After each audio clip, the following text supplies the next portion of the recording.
'Twas a couple nights before Christmas, and not a chief was stirring. Not a playoff hope was had. I don't know. That's about as far as I could go with I was that. wondering how long that was going to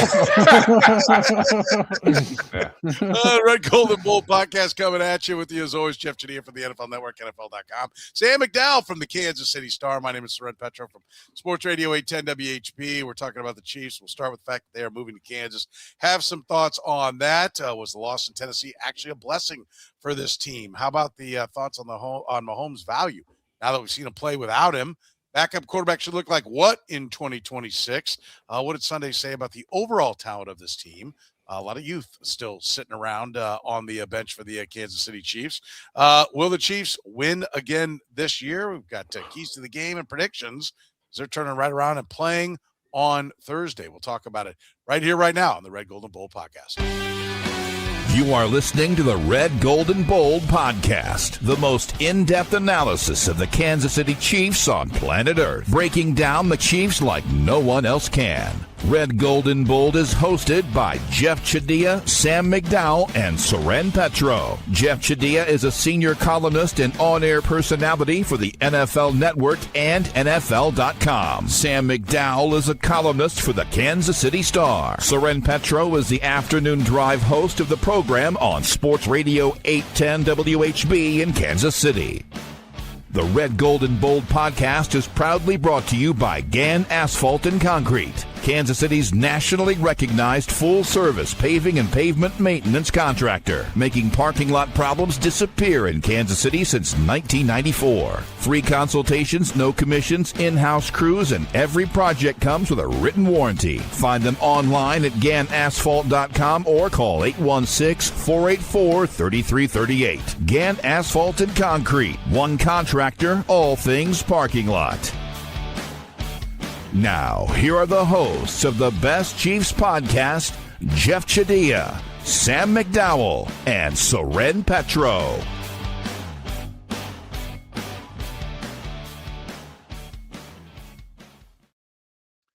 Thank you very much, Curtis. Off and running here as we come to you. Remember, if you're catching us via the podcast, you can be a part of the conversation. I got some people there in the chat room ready to go. We go live Tuesday nights at 9:30 p. Happy holidays. Merry Christmas to you.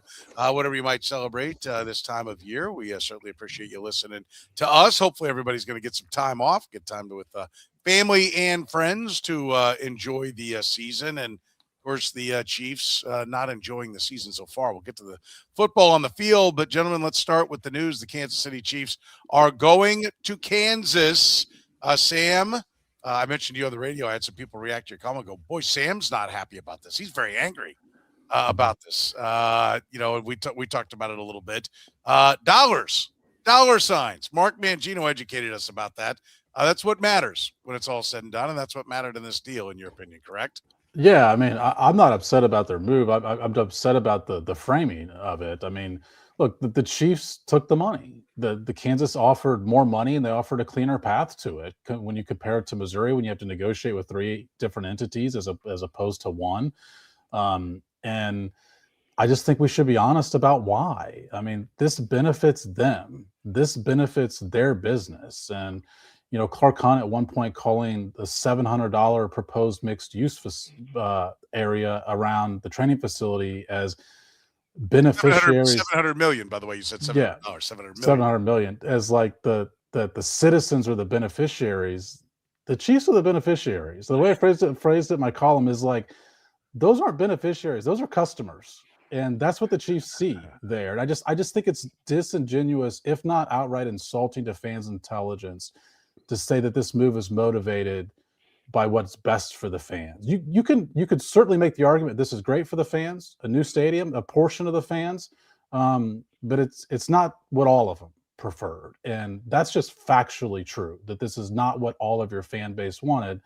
And like I said, I mean, there's just one clear-cut winner here, and that's the Chiefs. They got an unbelievable deal from Kansas. Jeff, your reaction to them making the move to Kansas, the way they announced it, what the deal is? I think it was always pointing this direction. It's I don't know why people would be surprised that this was the final result, because you go back to that vote, whenever it was, God, what, 18 April months ago? 24. Yeah. And so Yeah, I mean the plans they put forth, the ideas they had for Arrowhead, everything that they did indicated that they were looking to make some kind of move. The Chiefs are really smart business people. They saw the opportunities in Kansas, but they also realized we just can't roll over there. We're going to have to extricate ourselves from Jackson County in a way that leaves people feeling like, hey, we tried, right? We love this place. It means a lot to us. You think they tanked the vote? I don't think they tanked the vote, but they didn't try very hard to win it. Put it that way. I think they were. It never made sense to me that, put it this way, if someone's going to give me a whole bunch of money over here and something really new and shiny over here, and somebody else is like looking under their seat cushions for pennies and nickels and trying to scrape together some kind of a deal, I'm going this way. And so it always made the most sense that they were going to try to go where the money was great, because when you go around the NFL and you see what owners are getting, which is what drives these guys, they saw there's a lot of opportunities out there for us to be in that universe. And so the idea of renovating Arrowhead or whatever Missouri was going to try to do, it never made sense. And so I agree with you. Like, the conversation should be about, should you be supporting billionaires, dreams, but ultimately they have a lot of leverage over this region, and they took advantage of it. Yeah, I think it's interesting. Did they tank the vote? I think that's a fair question.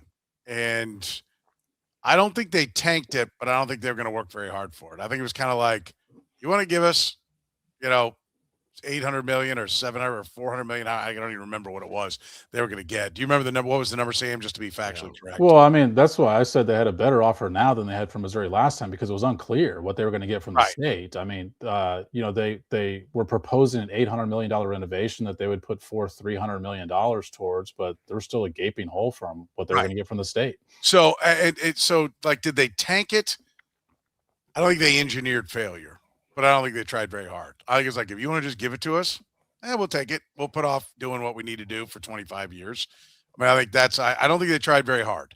I think that's clear. And listen, I think Mark Donovan would bristle at it. I've had him bristle at it when I said, listen, you didn't get a reaction. He's like, well, he said, I'm going to stick up for my team. We did put into it. I think there are a lot of good things in it. Maybe we could have marketed it better, but, a lot of time and energy went into it. Show your work. I'm not trying to be flippant, and I'm not trying to say they didn't do it, but they certainly didn't succeed. Hey, right? Soren, let me ask you this. Do you think they recognize the Royals gave them cover to do this? Because once the Royals started doing this crossroads idea and pissing people off what their plans were, the Chiefs recognized, well, they're going to be the bad guys in this. If this ends up failing, we get what we want anyway, which is... I don't know. I thought the first vote, I felt like a lot of people, the bad guys were the Chiefs. I think it's the Royals. Yeah, I think the Royals were the bad guys. Yeah, but I don't think the Chiefs. I don't think the Chiefs were good guys. I think to borrow you would agree, Sam. Nobody was. Yes. I mean, I was going to say, to borrow like an Eric Bieniemy phrase. I mean, I thought the Chiefs could have dragged their ass across the finish line, and they didn't do that. That's what I'm. They didn't seize the opportunity to capitalize on what their brand was at that time. Instead, I think, as messy as the Royals' plan was, and unclear as it was up to the vote, I think once the Chiefs had their announcement in February, that I think people were expecting, okay, this is what's going to give me a reason to vote for this. And the Chiefs didn't, which is why, I've consistently made the points in the last 24 hours that Jackson County gave the Chiefs a chance. And I'm really annoyed by this sentiment that the Chiefs gave Jackson County a chance first. Jackson County gave the Chiefs a chance. Their 9-member legislature put this on the ballot and said, give us a reason to vote for this. We're offering you the chance to give your fans on the Missouri side to vote for it. And the Chiefs didn't give them something to vote for. That was the Chiefs' chance. And to your point, I mean, when you look at what the Chiefs have done afterwards, it sounds like you're saying the Chiefs were the bad guys in the first one. I think that, well, when I think of that term that you said, I'm thinking, what is the most likely reason it failed? I think the most likely reason it failed is the Royals did not have a crystal clear plan of what exactly was going to happen if they put their stadium at the crossroads, and exactly how they were going to spend the money and how much money they were even going to put in. That question wasn't even answered yet. So were there, I said this on your show today, Soren. I mean, I don't find the Chiefs to be an enemy in this situation, but I don't find them to be the heroes either in this situation. They made a smart business decision. I mean, this is the best business decision that they could have made, But again, let's just be honest about who that business decision benefits. It benefits themselves. Yeah, it does, and it's a remarkable deal. It does require them to come out of pocket for more, but they're getting a lot more for it. Theoretically, they should have a significantly bigger revenue stream. Like, Jeff, is this the better plan for them to compete? Like we've talked about, the Chiefs are known as a team that's not the best when it comes to splashing cash around, which can hinder you in free agency. This will open up new revenue streams. This should at least take away that when, it's like, well, they were going to get 40 million up front. Like that should all go away, right? Like that's why you do this deal. And I think if you're 2 years into the new stadium, all these new revenue streams, and maybe we'll have to wait 4 or 5 for everything to get built up all around it, wherever it needs to go. I'm not sure how it's all going to work, but at some point, like the Chiefs should no longer be outgunned when it comes to spending the upfront dollars. They should be able to play on the highest level. That should go away, or what are we doing here, right?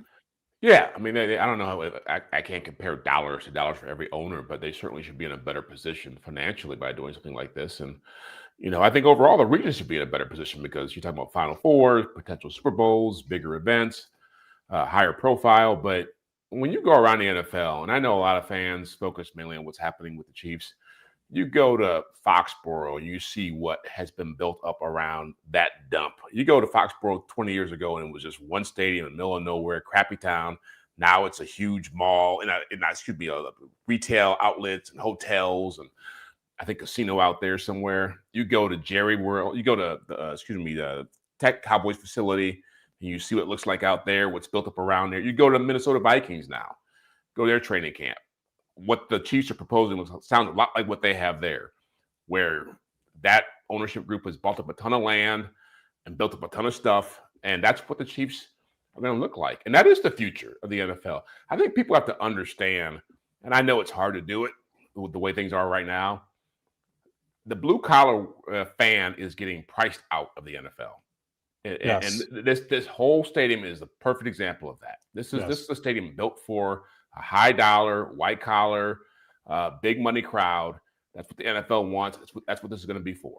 And so the idea that the Chiefs were going to back away from that's the future. And so this to me is, they'll have more money to spend because they're going to charge, trust me, PSLs, high price suites, all this stuff is coming. With fewer capacity too. Those are the three elements that make me totally agree with that point, Jeff. I mean, Clark Hunt was asked about PSLs. It was Todd Lebo from your station, Soren, that asked him about PSLs and said, well, we haven't gotten there yet. But if you look at all the stadiums for the past 10 to 20 years, they've all included PSLs. That's the Chiefs saying they're going to have PSLs. And Mark Donovan was asked about PSLs and basically said, oh, you'd be surprised about the fan reaction in our survey to that. I would be stunned if the fan reaction said, we'd love to pay PSLs. Tell me where to sign to pay a PSL in advance. Yep. I mean, that's good. That's almost assuredly going to happen. You're going to have fewer seats, like 10,000 fewer seats, and you're going to have more of those seats, a higher percent of those seats be suites and high dollar seats. And I think Jeff's point is a really important one, that in the aftermath today, after writing what I wrote yesterday about the deal, that was my secondary reaction to it is, what about the blue collar fan? What does this mean for the blue collar fan? Because I totally agree with Jeff that the percentage of blue collar fans in that stadium is going to shrink compared to what it is now at Arrowhead. But is it shrinking because that's the NFL model, right? Yes. Like, can you serve the blue collar fan and compete? I think the answer is no. I mean, I think this is where it's all going. The NFL ticket is becoming the ticket of royalty, right? Like it's not a ticket that's there for the average Joe. The average Joe, sit down and enjoy your TV. Go spend your money on a 65-inch because that's going to be the best seat you can get because you're not going to be able to afford the one that's in here. That's true everywhere, right? And the Chiefs are just joining the fray of what's going on league-wide. It's sad, but do you want to compete or do you want to let everybody in the door? Yeah, I don't see it as an either-or situation. I mean, this is a very wealthy ownership group that has other ways to compete other than charging its fans this amount of money. Like, they will make they've made money on Arrowhead Stadium. They don't need a new stadium to have really high profits. I mean, I think Forbes estimated that they scooped in like 600 and something million in 2024. Like, you have ways to compete without doing this stadium. I mean, I don't disagree with you that the Hunt family is going to have more money. I'll believe it when I see it on whether or not that's actually going to be applied to the roster. Yeah, I think that's a fair point. And now we wait 5 years on the way out the door at Arrowhead, 1 game in 5 seasons, and then they will bid adieu to Arrowhead, and then we see what it all looks like. That's one of the things I think. I kind of thought they were going to have renderings and there was going to be a big presentation. Here's what it's going to look like, but they're making it sound like no, that's still a little bit of ways. So we'll see, but they're going. I will say this: the one thing that I'm the most appreciative of is a guy who's basically lived here almost my entire life. The team will stay in Kansas City, and there was the frustrations and real things to question right now. At no point was the city held hostage against another town, which happens a lot of times. I don't know. I mean, Kansas City was held hostage against Kansas City. Yeah. Well, but that happens everywhere. I'm talking about Kansas City, Missouri against Kansas City, Yeah. Kansas. But everybody can get to where everyone who could get to the old stadium can get to the new stadium, right? Short of the ones that live next door to it. It's still in the same metropolitan area. And there are teams that have left. The St. Louis Rams left for Los Angeles. You're not still Rams. You're totally in St. Louis. You're totally right about that. But I was thinking about that as far as from the Kansas perspective. I don't think that we can say that Kansas kept this team in the region because Missouri had a compelling offer. Yeah. Kansas was not saying we either do this or we lose the Chiefs. No, I know you're not saying this, but this has been out there. It was not saying that. My point is it wasn't like save the Chiefs or lose the Chiefs. It was we get the Chiefs or Missouri gets the Chiefs. They were bidding against Missouri. They weren't bidding against Texas. They weren't bidding against Nashville. They were bidding against Missouri. That's who they took the Chiefs from. But the same as Clay County is bidding against Jackson County. Oh, 100%. They're allowed. They're entitled to do this. The Chiefs are totally entitled to make this business decision to take the best offer they can. And like I said, it is the best offer. Now, I think economists are going to have a field day from the politicians' perspective about what they just gave away. From a Chiefs perspective, I mean, they did a masterclass of securing this deal. It's remarkable. I was in Topeka yesterday. I mentioned this on your show today, Soren, but watching the Chiefs walk into a press conference and get a standing ovation for accepting $2 billion is a remarkable scene to me. I mean, anyone can give me any amount of money and I'll just tell them they don't have to give me a standing ovation. I'll take it without the applause for doing so. Cause it was a surreal scene that was viewed as this heroic move from an ownership group. It was just, it's a brilliant thing that they pitted themselves as the heroes on this. Yeah, I think it's a fair point. I think it's a very fair point. All right, we'll talk about the ugly game that was the loss in Tennessee after you hear from our friends at Gann Asphalt and Concrete. Gann Asphalt and Concrete, proudly serving the greater Kansas City area. Nationally recognized full-service paving and pavement maintenance contractor. Locally owned and making parking lot problems disappear in Kansas City since 1994. Let Gann educate you about the most cost-effective way to solve your parking lot problems. Free consultations, no commissions, in-house crews. Every project comes with a written warning. Gann Asphalt keeps your parking lot safer and helps you and your business avoid unnecessary delays and costly expenses. Find Gann online at GannAsphalt.com or call 816-484-3338. Gann Asphalt and Concrete. One contractor, all things parking lot. This episode of Red, Gold, and Bold is brought to you by Frontier Justice, where freedom is a lifestyle grounded in safety, responsibility, and respect. With locations in Lee Summit, Missouri, Kansas City, Kansas, and Jenks, Oklahoma, Frontier Justice offers firearms retail, a premier indoor shooting range, and training all under one roof. Whether you're new to shooting or a seasoned pro, you'll find expert staff, top-tier gear, and a strong sense of community. Faith, family, freedom. That's what Frontier Justice stands for. Visit frontier-justice.com to learn more. All right, let's talk a little bit about what happened in Tennessee. Rock bottom for the offense, Jeff? How do you view what we just saw right now? Oh, I don't know. Rock bottom sounds tough when you've got your third-string quarterback playing and you've got a couple undrafted guys on your offensive line, or 3 on your offensive line, or not 2. Can't keep track anymore. Look, it was ugly. It was worse than I thought it would be. I was pained to have to watch it as long as I watched it. I felt for Sam having to be there to watch it in person. But I was thinking about this. It feels like the Chiefs have had such good luck over this run they've been on, that everything that could have happened over the past few years just all happened in the same season. It felt like it's almost like the locusts and everything else just came down at once. And so I don't think you can really fault them for losing Gardner Minshew. I do fault them for not playing more young players. I do fault them for not really being able to still handle Cam Ward, that offense. That team is horrible offensively. And to be playing veterans on defense against that unit and still not have any impact, that to me was problematic. But again, I've had questions about this roster for the last few years, and now people are seeing what the reality is, that they don't have as much talent as people thought they had on this team. Yeah, we've watched the 49ers play a lot with Mac Jones this year and without wide receivers. Trent Williams never plays 17 games anymore. They've played without him. And the 49ers did have the easiest schedule, one of the easiest schedules in the NFL, but it looks a lot crisper. Like, that's one of the things that to me is frustrating if you're a Chiefs fan, and ought to be frustrating for them, is they tried and they got their ass kicked by a 2-win team. Okay. Cause you mentioned it wasn't Jalen Royals for 50 snaps. And let's see what we got. They put out there what they thought was the best unit to try to win the game. They got their asses kicked by a 2-win team, Sam. Yeah, I mean, that's true too, I guess, to a certain extent. I mean, they were playing their 4th and 5th string tackles. I mean, they're without their number 1 wide receiver. They're playing their 3rd string quarterback. They're without their top cornerback.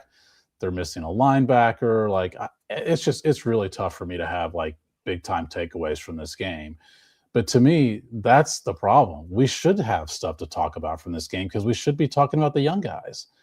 And we're not, because we didn't see the young guys in this game because of exactly what you said, Soren. Like, they played to win this game. I can't figure out why they played to win this game. They like, this was the best result for them, was to lose the game. And for some reason, they thought that they were in like some sort of like prove it to themselves. Like,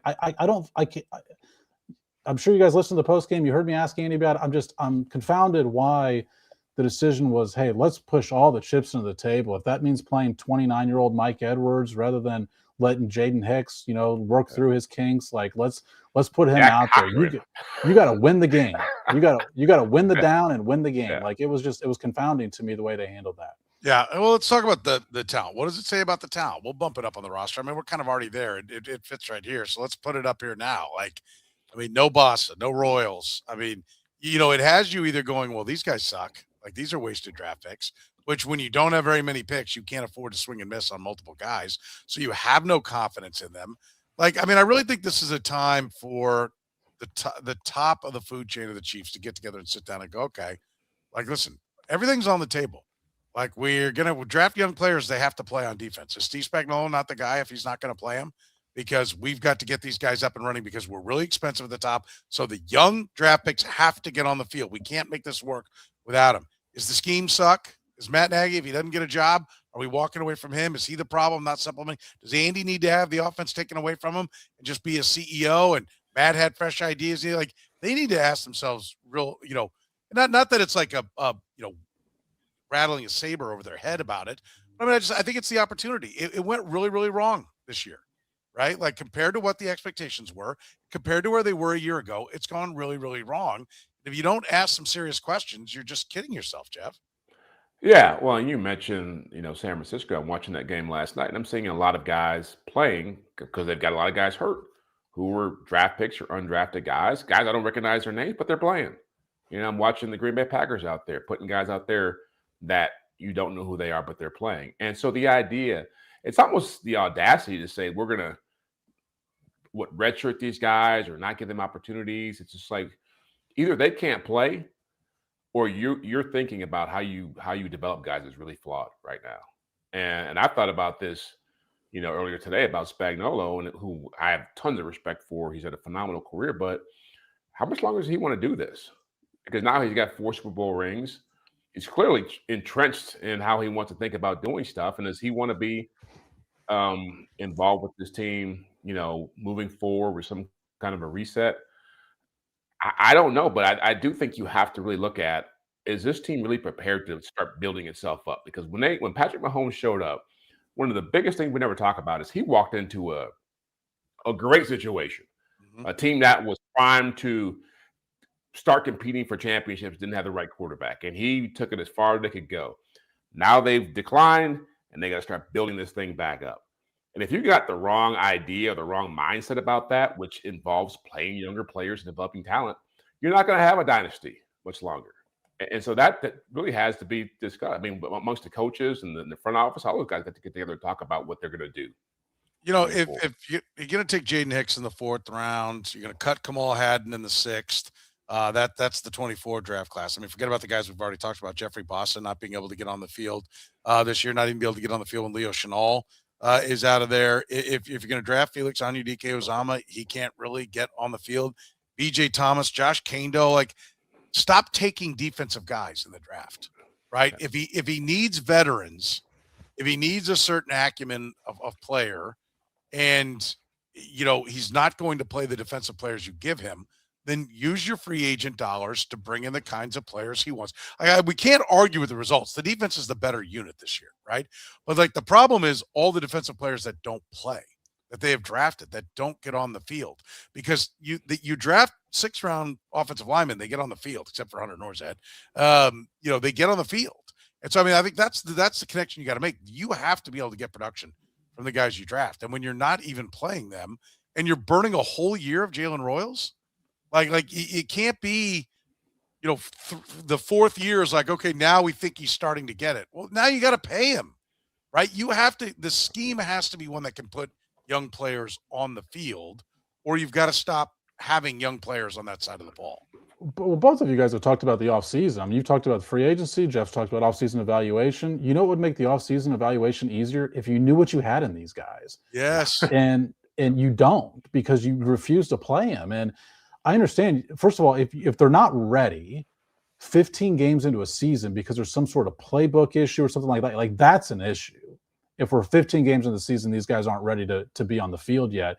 If you think that they're not better than who's playing over them, first of all, I just point out the veterans sucked in this game. Who cares if you lose the game? But the Chiefs have been surprised this year by young players. Esapole was not a guy they expected to be, and he didn't have his best game in Tennessee. He's still overall been better than they anticipated. I actually thought Chris Oladokun was a pretty good story on Sunday. He played better than I anticipated. He was better than Gardner Minshew when Gardner Minshew was healthy in that game. And my point in saying that is players can surprise you when they get put into the fire. And you played Jeff Boss's 0 snaps. You played Jalen Royals 3 snaps. And those are the 2 names that have popped up a lot. But Brashard Smith has been part of your offense all year. You gave him 1 touch and no carries. Like he only once this year has not had a touch. And like to give him 1 touch, and then I already mentioned the Jaden Hicks and not playing him. I mean, I just think in the end, if these guys aren't ready, what is possibly better than on-the-job training? Yeah. And that's what you have the opportunity for. Well, and part of this is that it goes back to the hubris, and it shows you how hard it is to change an organization's thinking about what you are. Soren mentioned you got to look yourself in the mirror. There's still an element of them, and you saw it on Sunday, that they're trying to hold on to something, right? When really they have to start thinking about how can we start developing and creating something new, right? And so you should be looking at guys like Jeffrey Bossa, Jaden Hicks, whoever else you want to throw in, Jalen Royals. We need these guys to be players. But instead, they look at them and say, well, they hold us back. They're not ready. We have the luxury of playing other guys because we're still really good. Once they get to the mindset of we need these guys, it might be 1 or 2 years down the road, and that slows your ability to still compete. You know, it puts you in behind the 8 ball in ways they can't see right now. Let me just add that the frustrating thing for me is like when you at 133 you take Jalen Royals, and a lot of people are like, oh wow, a lot of people had this guy higher. 156 you take Jeffrey Bossa, and you go to the podium and go like, well, we weren't really thinking linebacker, but I mean this guy's here. We had him so high up on our board. So you have these 2 guys that the rest of the league celebrates you taking one of them, you celebrate taking the other, and meanwhile you're not taking Kyle Monangai and Ja'Cory Krosky-Merritt, running backs, a spot that you knew you needed, and you don't go running back. And it's like, well, we wanted to address running back, but I mean, we had these, look at these gems, and then you don't put them on the field. Like, and they touted, especially Jalen Royals in training camp, for having a great training camp, great preseason, but then he got injured. It's like he got injured 3 months ago now. And I understand if that does require a couple weeks ramp up to get back, especially a guy who hasn't played an NFL game before. But that's why I keep stressing we're 15 weeks 16 weeks into this, 15 games, 16 weeks into this. Like, if he's not ready, that's a problem. But again, nothing could accelerate the education of being ready more than putting him on the field and living with the mistakes. I mean, Spagnuolo said a couple weeks ago when I asked him about Hicks that he's made some mistakes I wouldn't expect from a second-year player.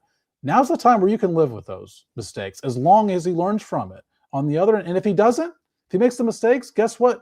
You need a safety this offseason. That when Brian Cook departs in free agency, you got to get somebody there. Right now, the Chiefs are walking into free agency having no idea if they need a safety or not, because they refuse to just ride it out with Jaden Hicks over these final 3 games. Yeah, I mean, it's really puzzling. And look, so what is the talent without Mahomes? Is this a statement that Patrick Mahomes just carried the crap out of this team? Like this is all, like, when people were sitting there going like, well, Mahomes got to do that. I don't know. It looks pretty ugly without Patrick Mahomes. Looks like Mahomes was doing a lot of the stuff. And anytime he looked bad, it's because, like, these guys aren't that good. I mean, I don't know how you could come. I mean, you Sam, you rattled off all the guys that are out. They have the potential. Well, this has got to be a Jeff question. I mean, this is much more suited for Jeff. Yeah. Well, I mean, look, no, I'm just quoting this you. I totally agree. I'm just saying this is the drum he's beaten for a while. I mean, he said this for a while that they're asking too much of Patrick Mahomes, and I mean, his best evidence has come without him. And is this the proof? And is it the proof to Patrick Mahomes to where, I mean, that's like, look, how could you not enjoy winning 6 Super Bowls? But Tom Brady wanted the blank out of Boston, right? Yeah. He wanted out. Like, he got to a point, even after recently winning 3 more Super Bowls. He's like, no, I want out. Like, if you're Mahomes and you're doing all this and you're looking around going like, these guys aren't good enough. They're not up to my level. Like, I mean, that's my fear. Well, that, and you accepted a contract with the idea of build the team up around me. Spend some of that money around. Let's get some better players in there. I don't need all the money, right? That was the whole point of this when he signed that deal. And so, yeah, I do think he should be looking around and saying, what do we have here and how are we going to go about building this up? Because I don't think it was just him carrying this for the last few years. I mean, Chris Jones obviously was playing at a higher level. Travis Kelce was playing at a higher level. And it goes back to they gotta find some more stars. And I know we've had, debates and discussions about John Dorsey and his value and things he did. But at the end of the day, he could pick stars. He could find stars not in the first round. It's Brett Veach is on the clock now. Nick Bolton is a fine player. Trey Smith is a fine player. Creed Humphrey is a great player. But you got to go find impact guys now. You got to go find like 3 or 4 guys if this is going to continue what they've been able to do, because that was the biggest factor in them being where they are. Well, and Trent McDuffie, like, listen, they have plenty of players that have played at high level, but you know what they're doing? They're re-signing every one of them because there aren't enough of them, right? Like, they're really good. And part of the reason there aren't enough of them is because there aren't enough draft picks. Like, they're constantly trading up. They're constantly trading picks away. And that has to stop. I mean, the math now, like before, you really couldn't nitpick it. They were winning 15 games. They were winning 14 games.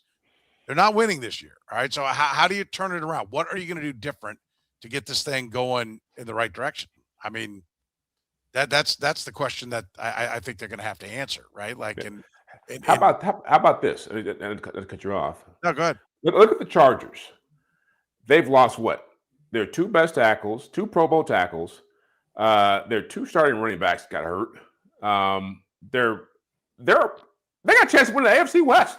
Quarterback's playing with a broken hand. Like, how far are they away from where the Chiefs are as far as what they've gone through and dealt with this year? And so some of that is the talent, some of that's the coaching, but it's not this team. Think about this, and I thought about this before we got on the air.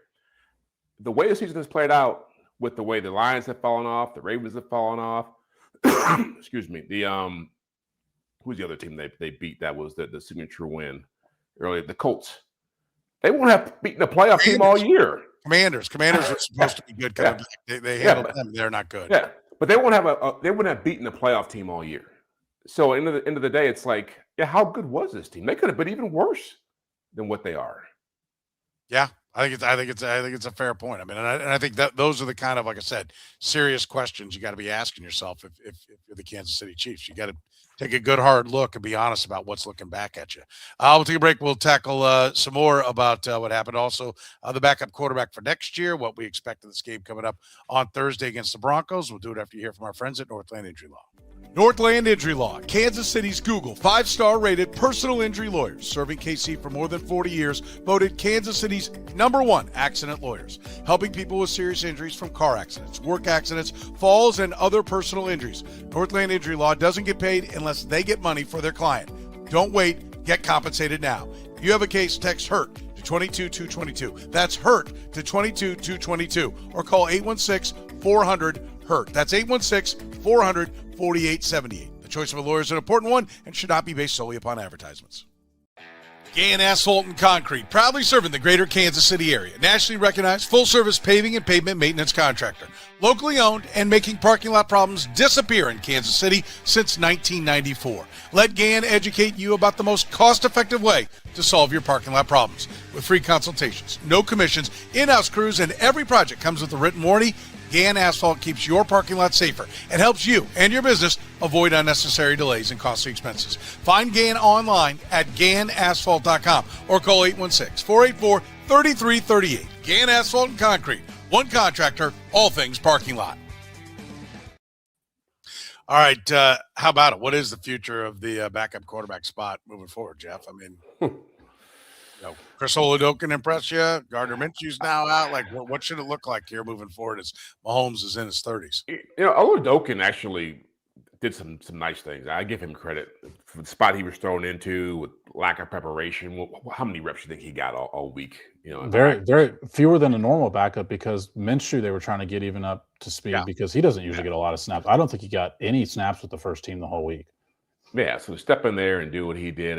I was actually pleasantly surprised, but Minshew going out with the ACL tear, they have to go find a high quality backup. You cannot sit here. If they sit here, and I know there's optimism about Mahomes being ready in week 1, he's not even a week past having the surgery. Let's pump the brakes on where he's going to be in week 1. I think you have to have a really solid backup plan. A guy you trust to be your starting quarterback as your backup, not somebody who is. Minshew was fine. Blaine Gabbert's fine. I'm trying to think. Listen, Teddy Bridgewater type guy, Jacoby Brissett type guy. Minshew was not fine. Carson Wentz was terrible. I mean, and these guys have played competent football in the past. So I am open to somebody talking about that. Mahomes is literally lifting the entire world on his back. The scheme is crap because Minshew was not fine. I don't know that it was Minshew's fault. Minshew didn't play that well with the Raiders, but we talked about it going in. He had, especially if you take out his 9 touchdown and 10 interception season with the Raiders, he had more than a 2-to-1 touchdown to interception ratio before he got to the Raiders. Now maybe that killed him. Maybe he's damaged goods, or maybe this scheme sucks. Literally, because he looked completely ineffective anytime he was in the. I wasn't saying he was playing. I agree with you. I think he was fine as an option, but the way he played was horrible. No, but what I'm saying is I don't know that you can put that on Minshew. I agree with you. I agree with you. No, he had a couple passes where it was like something's wrong with. I mean, his footwork was terrible. Like that pass he had to Travis Kelce is one of the worst passes I've ever seen thrown in an NFL game, and it's just a 7 or 8 yard curl. And it doesn't even reach his feet on the play. Like Travis Kelce can't even give it, a gentleman's try on it because it was so obviously. I just thought he was terrible. Was he hurt at that point? I actually said to the other people in the press box, I said he's got to be injured because that just doesn't look right. And so I don't know. I mean, it'd be interesting to find out if there was something that had, for the most unmedical phrase ever, come loose at that point, but I don't know. I don't know what was wrong. And by the way, they don't have a cart in the Tennessee stadium. They can't take a guy with a torn ACL off the field. He doesn't have a torn. He actually doesn't have a torn ACL. Oh, he doesn't. Okay. But, he doesn't. No, he avoided the ACL. Okay, I didn't see that news. Okay. Yeah, but I mean, who are we looking at? Marcus Mariota. I'll give you the list of free agents based upon highest dollars this year. Daniel Jones, Aaron Rodgers, Russell Wilson, Marcus Mariota, Zach Wilson, Tyrod Taylor, Joe Flacco, Kenny Pickett, Jimmy Garoppolo, Mitch Trubisky, Case Keenum, Trey Lance, Josh Johnson. Who you like? Carson Wentz? I mean, I'll give the contrarian answer to this. I don't think they should spend money at this position. And, it goes back to the Tom Moore line, but it's very clear that as much as we just talked about all the work that Patrick Mahomes is doing, there's very few quarterbacks. I've talked all year about how hard it was this year to play quarterback for this team. There's very few quarterbacks that could step into that situation and band-aid it together. And I just think a team that doesn't have much salary cap space, you go out and spend like $8 million on the backup quarterback spot. That's misplaced resources. So who you go with then? As opposed to the $10 million corner that just watches. Yeah. That's right.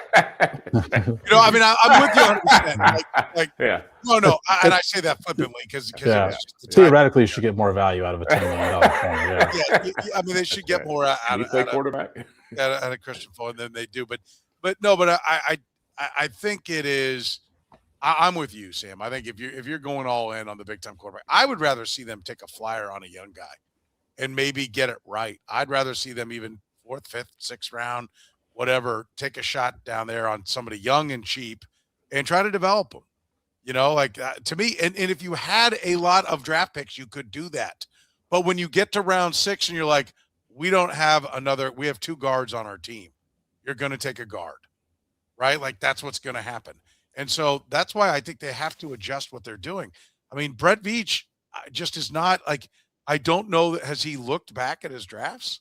I'm a fan. I do think he knows talent. I think he might not know it as well as John Dorsey, but I think his trade ups just are not delivering. They see only the ones that work, right? We traded up for Trent McDuffie. That's why we do it. We go get the guy we want. Well, you traded up for Darian Kennard. Okay. You traded up for, did they trade up for Sky? No, they traded back for Sky Moore. There's another, they've traded up for a multitude of guys that don't end up coming through. And I think, that's where we've talked about it a million times. The Rams have 3 picks or more in every round after the 3rd round. And it's oh, wow, look at this defensive lineman. Look at this. You look at their defensive line, which has had plenty of sacks, and they're all 2nd and 3rd rounders. I mean, I sit here and I say yeah, okay, it's tough to find the premium edge rusher when you're not picking in the top 15, right? It's tough to find the premium, defensive tackle to get to the quarterback when you're not picking up high. But the Rams have done it. And part of the reason they do it is because they throw a lot of numbers at it. So just to understand, you guys are okay if Mahomes can't play in week 1 having a young, inexperienced quarterback starting? Well, I think that's different. I mean, they don't go young and inexperienced at this position. I mean, they haven't spent much, but they've gone these veteran cheap options where it's the last leg for Chad Henne, the last stop for Blaine Gabbert. Yeah. It looked like it was going to be the last stop for Carson Wentz. And now this is really the first time. It is the first time they've ever employed somebody who's younger than Patrick Mahomes at the position. So I don't think that's an either or situation. I mean, I think you can have experience and still not spend $8 million in a position. I would agree. If you start to get along towards draft day and you're like, yeah, we're not sure on where he is on the rehab, which might be the case. And no, I think you probably want to bring somebody along. If you're like, well, we're going to get him back after 4 games. Let's try to find somebody we can go 2-2 with. I agree. But then after that, I agree with Sam's overall point that that's where the money is. And I'd rather have a guy making hundreds of thousands that we can develop. Listen, let's be clear though. Andy Reid used to plug anybody in. That's what I'm saying. Yeah. He used to plug Ty Detmer in. They won a game with Matt Moore in Kansas City. Yeah. Yes, but it does not look like that now. That's why I'm like, where are they with this offense? Because I don't know that it matters who it is. It seems like it's only Superman who can pick it up and go. The offense, I agree. Oladokun showed some moments. He also took a ton of sacks, right? He was very sackable. I don't think he's the answer. Let me just be clear with that, even short term. But I do think that the biggest thing is they've got to figure out the offense. It starts with being able to run the ball better. But, Andy Reid was testy today. He was testy about a question that was a subject that he has introduced as a topic on this team. He did it after the Charger game. We weren't up. We weren't ready to play, right? There was no emotion on the sideline.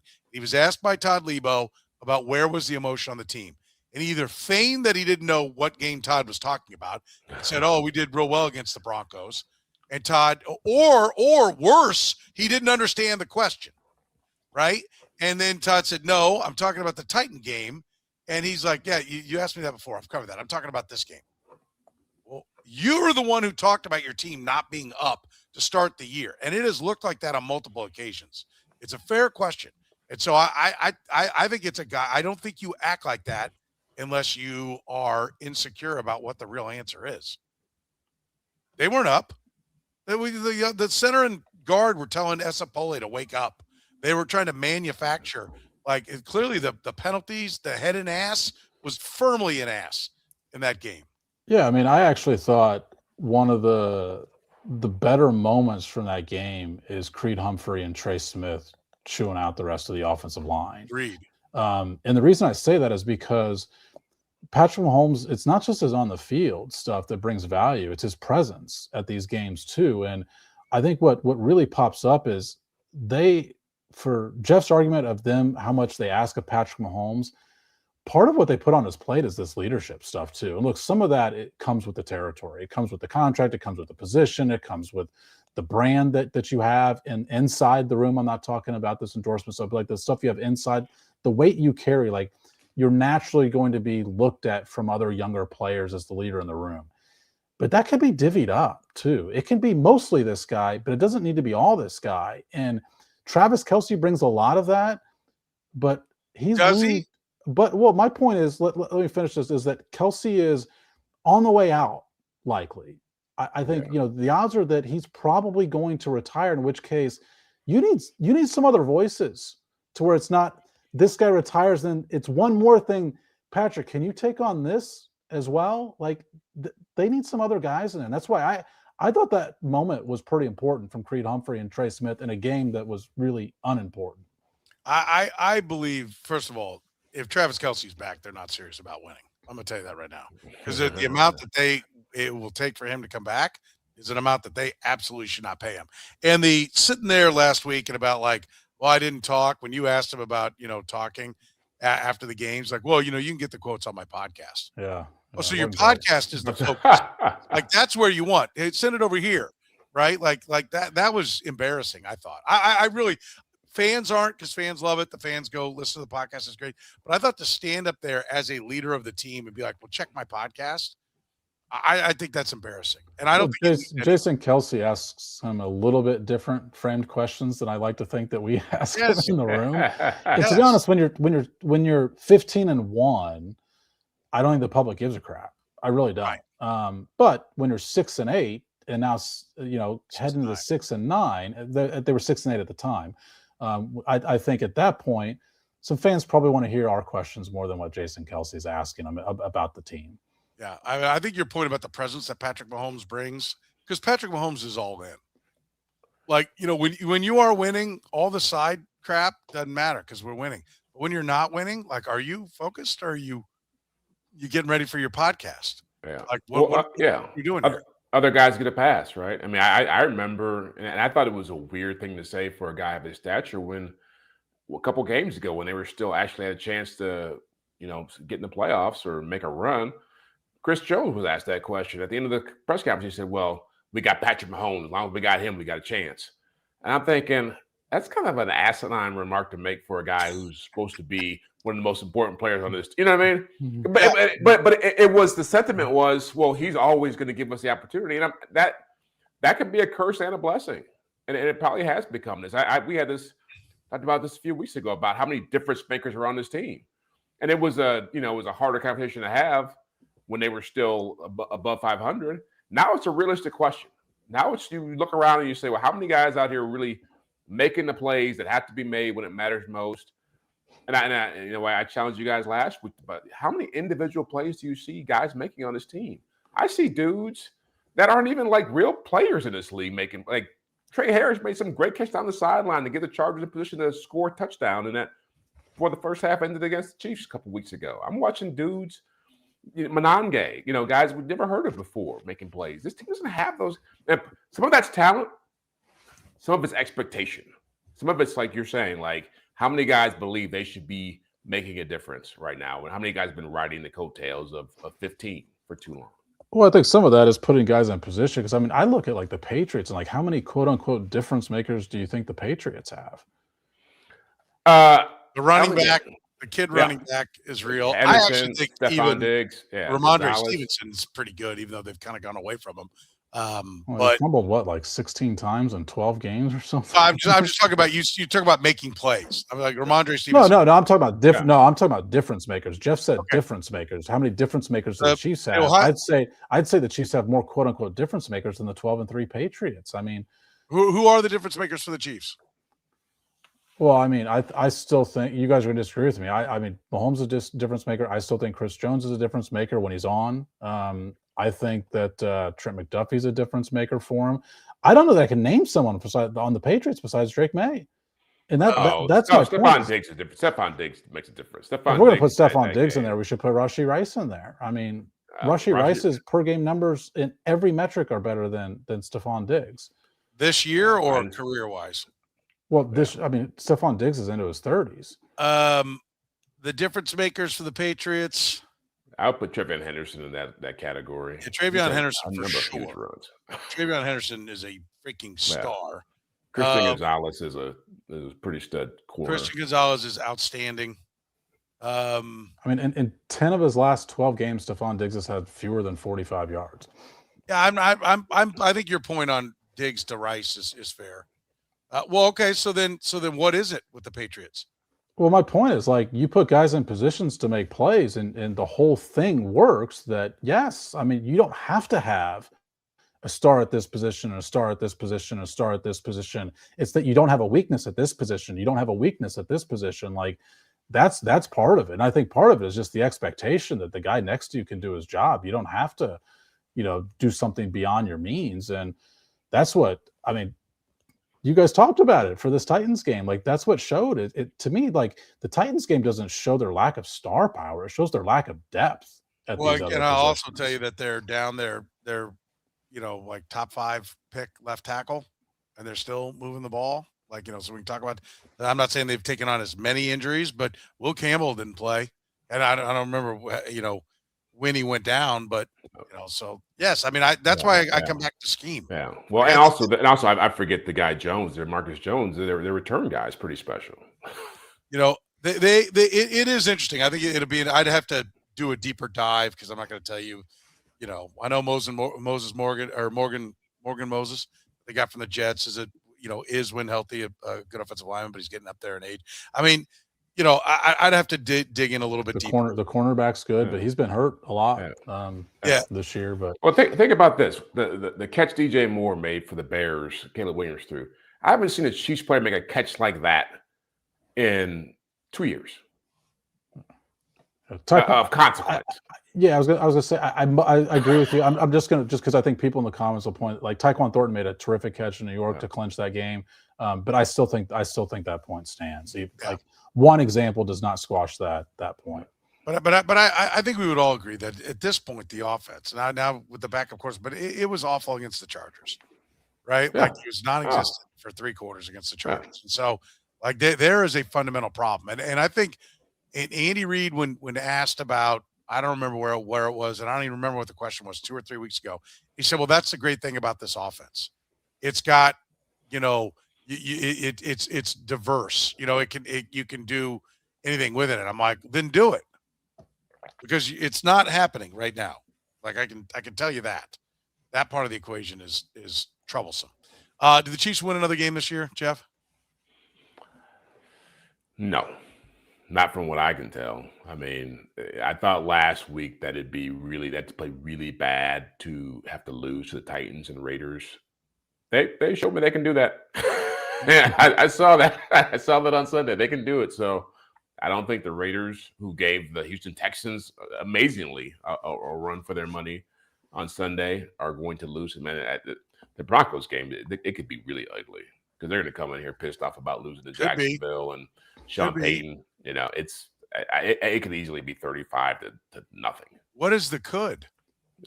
Now I'm talking about how bad they want to run it up. I agree with you. I'm just saying, and I'm asking you, what is the could? Like, I don't see any scenario that has the Chiefs within 3 touchdowns in that game. Yeah. Denver is going to come in here to make a point. Yeah. Sean Payton is going to look to shit on their head. I mean, it's coming, and like they're going after him. And when they're down, they are gonna lay it on. Like they are gonna make a statement that it's us, and it's us by a mile. Yeah. I really honestly, I think it could get really ugly really fast. They're not going to protect Oladokin. He's not going to be able to handle the rush. They're not going to get the ball out. They're not going to run the football. Honestly, I try to never. I always say your job. When we talk about picking games, your job is to bet the game, not coach it. And the spread has factored in all of these things into it. It can't. They can't put the number where it needs to be. This team, the personnel that they're going to run out there is 3 touchdowns worse than the Broncos. 12.5 is a joke. Like Denver is going to light it up. The Broncos, like this game would be a problem with Patrick Mahomes. Yes. The Broncos play a ton of man-to-man defense. The Chiefs cannot beat man coverage over the back half of the year. The Broncos have the second highest pressure rate in the league. The Chiefs have their 4th and 5th string left tackles against Nick Bonito, who's 5th in the NFL in pressures. Like this game would be an issue if Patrick Mahomes was playing. We'd be talking about those two things as problematic. Without Patrick Mahomes, it turns it into a major challenge, into just an outright catastrophe. I think it has the potential to look as bad as it did in Week 18 last year. I don't like that's not what my prediction will be, but that's in play. I think it's more in play than a Chiefs win. 100%. 100%. And I'm Captain Optimism, but I don't see it anymore. I don't see somewhere along the way somebody get open. Yeah. Right. And it's just not happening, whether it's scheme or talent. I don't care. Figure it out in the offseason, but you're not doing either one of them right now. Sam, do you have them winning a game this year? You have the Raiders? No, I don't think so either. So I think the Raiders are going to play for pride. The Chiefs are playing for a vacation. Like that. That's what I think. I mean, when it starts going wrong like this, it goes, you're not pulling it. And I think you saw Creed Humphrey and Trey Smith try to get it going. And, they could not. They weren't able to do it. Keys to this game, Jeff? Oh, keys. Drink a lot before you watch it. A lot of Coronas.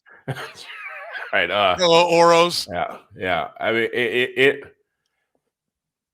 I don't think there is a key to this game. I don't think there's any way they can actually compete with the Broncos. You just said it. I mean, I imagine it will be, you've always called for the fury. You've called for the fury a lot for the Chiefs. This is what fury is going to look like on the other side of it.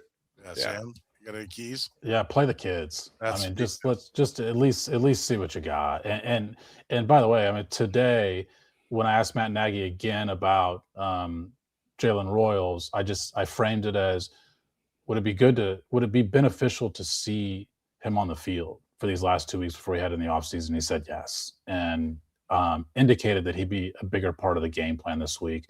Steve Spagnuolo basically said that Bosa will get some snaps this week. Didn't say a lot, didn't say he'd start, any of that sort.